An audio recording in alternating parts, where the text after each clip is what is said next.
Terima kasih masih di Kompas Malam bersama saya Mario Sarong. Ketua Umum Partai Solidaritas Indonesia Kaesang Pangarep menyambut baik rencana Dewan Pengurus Wilayah PKB Jakarta yang ingin memasangkannya dengan Anies Baswedan dalam kontestasi Pilkada Jakarta 2024. Menurut Kaesang, hasil survei Anies sebagai calon yang masuk bursa Gubernur Jakarta masih tinggi. Putra bungsu Presiden Joko Widodo itu menegaskan dirinya tidak ada masalah jika nantinya akan berpasangan dengan Anies Baswedan di Pilkada DKI Jakarta. Sebelumnya, DPW PKB mengaku telah berkomunikasi dengan PSI terkait nantinya niatnya untuk memasangkan Kaesang sebagai calon wakil Gubernur DKI Jakarta mendampingi Anies Baswedan. Ya nggak masalah, saya kira itu juga baik, dan kita lihat kan juga Pak Anies juga kalau kita lihat surveinya sekarang juga yang paling tinggi. Jadi ya saya nggak masalah juga kalau nanti pun akan dipasangkan oleh Pak Anies.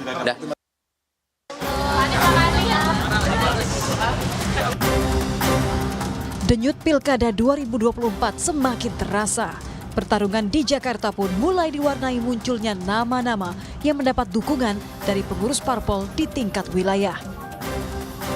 Dua sosok yang paling santer adalah mantan Gubernur DKI Jakarta Anies Baswedan dan putra bungsu Presiden Jokowi yang juga menjabat sebagai Ketum PSI Kaesang Pangarep. Sinyal Anies masuk bursa Pilgub Jakarta sudah dapat lampu hijau dari PKB. Tak hanya berhenti mengusung Anies, DPW PKB Jakarta bahkan mencantumkan nama Kaesang sebagai sosok yang pantas mendampingi Anies Baswedan sebagai Cawagup Jakarta. Menurut Ketua DPW PKB Jakarta Hasbiollah Ilyas, partainya bahkan sudah bicara dengan PSI terkait kemungkinan menduetkan Anies dengan Kaesang. Terbuka dengan wakil gubernur siapapun kita terbuka, termasuk dengan Mas Kaesang yang kemarin di media kan, tersebar tuh di media bahwa Mas Kaesang mau menjadi wakil Pak Anies kan. Kita juga bersedia kalau Mas Kaesang memang mau mencalonkan wakil gubernur DKI Jakarta. Kita juga sudah komunikasi dengan PSI. Rencana duet Anies Kaesang di kontestasi Pilgub Jakarta memang punya potensi selama PKB bisa membentuk koalisi. Dengan perolehan 470.682 suara, PKB diperkirakan memperoleh 10% kursi DPRD DKI Jakarta. Sementara untuk mengusung Cagup-Cawagup, gabungan partai harus menguasai 20% kursi DPRD atau minimal 22 dari 106 kursi. Sehingga bisa jadi peta politik Pilkada Jakarta masih akan cair. Tim Liputan Kompas TV. Seberapa besar peluang duet Anies Kaesang bisa terwujud di Pilkada Jakarta 2024? Apakah duet ini akan saling menguntungkan tidak hanya bagi Anies dan Kaesang, namun juga parpol pendukung? Selengkapnya kita akan bahas bersama Direktur Eksekutif Lembaga Survei Indonesia, Jayadi Hanan. Selamat malam Mas Jayadi. Mas. Malam Mas Mario. Kaesang dan juga Anies, pasangan yang tidak pernah terpikirkan dan juga mengejutkan. Pertanyaannya, mungkin ini terwujud atau tidak? Ya tentu mungkin saja, dan itu secara elektoral memang satu pasangan yang menarik ya. Menarik bagi Anies, juga menarik bagi Kaesangnya gitu. Bagi Anies itu salah satu cara untuk memastikan dia sebagai gubernur yang akan maju untuk periode kedua itu bisa menang lagi. Sedangkan Kaesang itu bisa menjadi jalan masuk baginya untuk menjadi pimpinan di tingkat Jakarta dan nanti akan lompat menjadi pimpinan di tingkat nasional. Ya, dua-duanya punya kekuatan yang bisa saling membantu untuk memenangkan pertarungan. Pertama, Anies, kalau kita lihat misalnya ya, kita lihat dari pemilu Pilpres yang lalu. Basis kekuatan Anies ada di kisaran 41% kan, karena Anies memperoleh angka 41,07%, hanya kalah 0,6% dari Prabowo yang 41,67%. Dan itu menunjukkan bahwa Anies masih kuat sekali di Jakarta dan memiliki basis pendukung yang cukup kuat. Tapi kita ingat bahwa daerah khusus Jakarta yang sekarang DKJ itu kan tetap apa namanya memerlukan 50% plus 1 untuk menang ya. Jadi Anies kalau lihat dari basis utamanya yang sekitar 40%-an itu memerlukan tambahan suara. Nah, dari mana tambahan suara itu bisa diperoleh Anies? Tentu saja dari basis yang selama ini berada di luarnya, yaitu siapa? Nah, itu bisa jadi kita sebut sebagai basis pendukung Ahok atau basis pendukung Jokowi atau basis pendukung PSI misalnya ya. Nah, disitulah kemudian Anies bisa memperoleh tambahan suara kalau Kaisang masuk. Kaisang masuk itu paling tidak membawa tiga potensi kekuatan untuk membantu Anies dalam memperoleh suara lebih banyak. Pertama, PSI ya. PSI itu di Jakarta punya suara cukup baik, 8% kalau di 2024. Ya, kira-kira sekitar 8 kursi di DPRD DKI. Itu cukup cukup baik. Artinya Kaisang punya kursi yang bisa dibawa. Yang kedua, seperti yang tadi dibahas oleh Kompas, jangan lupa kalau bicara Kaisang, seperti juga kalau kita bicara Gibran ya, itu juga bicara Pak Jokowi kan. Dengan aktivitas Pak Jokowi yang seperti sekarang yang terus aktif dalam politik, maka basis-basis pendukung utama Pak Jokowi di Jakarta masih bisa mungkin dibujuk atau digerakkan untuk ikut mendukung Kaisang yang menjadi pasangan Anies. Dan yang terakhir tentu saja kekuatan ketiga yang bisa dibawa oleh Kaisang adalah posisi dia sebagai anak muda dalam politik yang mungkin saja terlepas dari pro dan kontranya itu punya pendukung tersendiri kan. Jadi dengan demikian maka kalau ini bukan gimmick, kalau ini beneran gitu, maka itu bisa menjadi salah satu jalan bagi Pak Anies untuk memastikan agar dia terpilih kembali di pilkada atau pemilihan gubernur untuk tahun 2024 nanti. Ya, seperti Anda bilang, saling mengisi dari masa yang dimiliki, baik dari Kaisang sendiri ataupun dari Anies. Tadi Anda sudah menyinggung sedikit terkait dengan di mana di belakang Kaisang ini ada masa yang juga dimiliki oleh Presiden Joko Widodo. Tetapi kalau kita lebih detailkan lagi, Mas, kalau melihat apakah memang sebenarnya masa yang dimiliki oleh Anies dan juga masa yang dimiliki oleh Kaisang sendiri ini, jika pada akhirnya kedua ini menjadi satu pasangan, apakah mungkin akan bisa bersama? Di mana kita melihat bahwa sejarah memperlihatkan bahwa ini ada perbedaan masa dukungan kepada Anies juga kepada Kaisang. Apakah mungkin bisa bersama nanti? Ya, betul. Itu salah satu tantangan yang masih harus kita buktikan karena kan belum ada tes terhadap elektabilitas Kaisang itu. Kita belum tahu sebetulnya elektabilitas Kaisang itu sekuat apa dan apakah kalau dipasangkan dengan misalnya Anies, para pendukungnya itu memiliki resistensi gitu atau penolakan. Karena selama ini memang basis pendukungnya kan beda gitu. Tapi kalau kita belajar dari Pilpres 2024 yang barusan, itu kan kita tahu masa Prabowo dengan masa Jokowi itu berbeda kan. Nah, salah satu yang mungkin adalah ada penolakan dari masa Prabowo sekaligus ada penolakan dari masa Jokowi. Memang ada, tapi tidak terlalu banyak. Ya, dan kita lihat para pendukung PSI, kalau kita lihat di pemilu 2024 lalu Pilpres, itu cenderung mengikuti arah pilihan partainya. Mengapa? Bukan karena Prabowo-nya, tapi karena Jokowinya.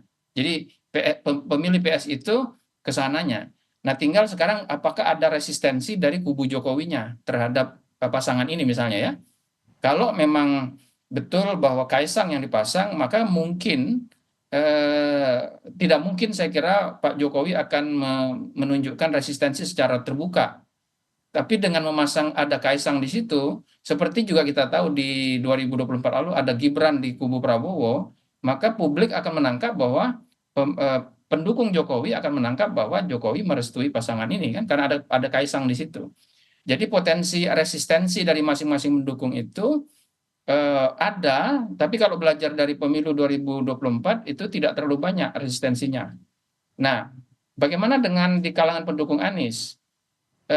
Apakah resistensinya akan besar? Saya kira resistensi di kalangan pendukung Anies yang cukup solid ya di Jakarta kalau kita lihat, baik di Pilkada 2017 maupun di Pilpres lalu, karena Aniesnya diletakkan di nomor 1, maka resistensinya mungkin tidak akan sebesar kalau Aniesnya diletakkan di nomor 2. Jadi para pendukung Anies saya kira sudah belajar bahwa mereka perlu memperluas basis suara mereka kalau ingin memenangkan Anies. Karena kan diperlukan 50% lebih untuk menang di daerah khusus Jakarta. Oke, Mas, Nah, berarti dengan demikian menurut saya belajar dari data-data itu mungkin potensi resistensinya akan lebih sedikit dibandingkan potensi untuk saling mengisinya. Oke Mas, saya potong, maaf. Berarti menurut Anda ini lebih ke sosok sebenarnya, bukan dalam arti bahwa ada faktor-faktor lain. Lebih ke sosok dalam arti kalau Pak Anies maju, Mas Kaisang maju, pada akhirnya dukungan tetap kepada mereka dan ini menjadi sebuah keuntungan bagi pasangan ini sebenarnya. Iya, sosok yang bisa mempersatukan berbagai elemen pendukung, itu yang penting. Nah, yang menarik adalah Anies sudah punya basis pendukung yang cukup kuat dan itu terbukti sejak pemilu 2017 di DKI, waktu itu masih DKI ya, lalu di Pilpres 2024 yang lalu terbukti Anies walaupun dia melawan PDI, Ganjar maupun melawan Jokowi dan Prabowo, dia tetap mampu menghasilkan suara 41%. Itu artinya ada pendukung yang solid di kubu Anies. Nah, pendukung yang solid di kubu Anies itu biasanya sulit untuk keluar, sulit untuk pergi. Apalagi kalau misalnya dan mereka saya kira tahu bahwa mereka perlu memperluas basis dukungan Anies supaya menang. Ya. Oke. Nah, salah satu cara untuk menang itu adalah mengambil suara dari basis pendukung di luar mereka. Di luar mereka apa? Yaitu basis pendukung Ahok, basis pendukung PDI, basis pendukung PSI, yang bisa jadi sebagian ngumpul di sosok Kaisang Pangarep. Oke, Mas, kalau melihat Seperti ini, tadi. melihat pasangan ini punya basis pendukung yang begitu besar. Dan memang ini membuat kedua pasangan ini menjadi kuat. Menurut Anda, analisis Anda Mas, pasangan yang juga mumpuni atau lawan terberat dari pasangan Anies dan Kaisang ini siapa? Kalau dari analisis Anda? Ada dua kemungkinan ya. Kalau lihat dari data-data yang beredar sejak tahun 2023 sampai sekarang, itu pertama, kalau Ahok maju lagi, ya itu. Dan Ahok siapapun pasangannya itu bisa kompetitif, meskipun belum tentu menang ya. Apalagi kalau lihat pengalaman pemilu Pilgub 2017 lalu. Yang mungkin juga potensial adalah Ridwan Kamil, ya, yang juga digadang-gadang oleh sejumlah partai untuk masuk. Tetapi jangan lupa bahwa jadi itu bisa kompetitif berhadapan. Nah, untuk itulah saya kira harus sangat hati-hati pihak Anies ya untuk berhadapan dengan, kalau misalnya Ahok atau Ridwan Kamil maju, itu Anies harus berhati-hati. Oke. Meskipun Ahok dan Ridwan Kamil ya Pak? ya, Ahok dan- meskipun kita tahu bahwa kemungkinan besar Ahok nggak maju di Jakarta ya. Kalau lihat dari gerak manuver dari PDI Perjuangan yang lebih memilih Ahok untuk dimajukan di Sumatera Utara. Karena memang akan cukup gambling di Jakarta itu kalau memajukan Ahok. Karena akan muncul lagi trauma Pilkada 2017. Apalagi pada saat sekarang selain dengan Kaisang gini ya, salah satu cara untuk menang bagi Anies adalah memperluas basisnya ke basis pendukung PDI.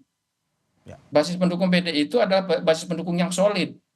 Anda bayangkan di 2014 lalu PDI itu katakanlah dikeroyok Anies sama Prabowo dan Jokowi gitu ya. Tapi PDI Ganjar dalam hal ini masih memperoleh suara di kisaran 17% di Jakarta kan? Oke. Nah, Oke. Anies itu dengan asumsi basis pendukungnya sudah kuat di angka 40-an%, kalau dia mampu mengambil sebagian besar dari basis massa pendukung PDI, ya, yang kemarin memilih Ganjar 17%, Anies juga bisa menang tuh, bisa memastikan kemenangan untuk 50% plus 1. Oke. Jadi ini baik kubu PDI maupun kubu katakanlah Jokowi katakanlah begitu ya. Itu kalau mau menang dengan cukup pasti, cukup kuat peluangnya, maka memang salah satu caranya adalah Anies. Oke. Jadi kita melihat bahwa ada Ridwan Kamil, ada Ahok yang bisa menjadi tandingan terberat dari Kaisang dan juga Pak Anies Baswedan dan juga PDIP di mana Anies harus melebarkan sayapnya. Pak Jayadi, terima kasih banyak atas analisis yang Anda sampaikan. Terima kasih banyak dan kita menunggu terus perkembangan yang begitu cair di Pilkada DKI Jakarta ini. Terima kasih Jayadi Hanan, Direktur Eksekutif LC.